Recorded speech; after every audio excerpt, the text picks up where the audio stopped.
The annual Public Service Summit kicked off on a high note, with the Public Service Co-ordinating collective bargaining body urging policymakers to evolve with the working environment. The theme to this year's summit is strengthening and defending centralized collective bargaining to advance economic development, labor peace and democratization of the workplace. We need to create an ethos of service, a public service or a public servant that understands the importance of serving the people through the Batupele principles.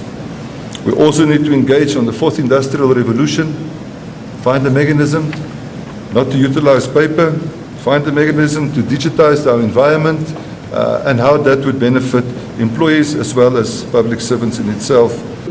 But Labour Union Nehau says government is failing public service workers. We want to assert the fact that this event is taking place in radically different contexts with regard to the relationship between Labour and government as an employer.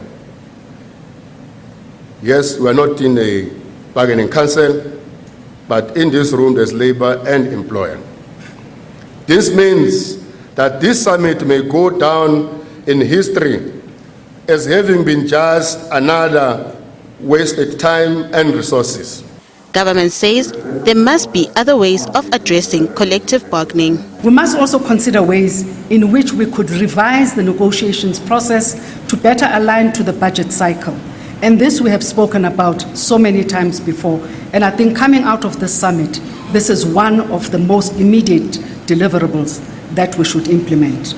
And this will ensure that the cost of implementing collective agreements are factored into the budget. Government says the decline in revenue has led to stagnant public wage increases.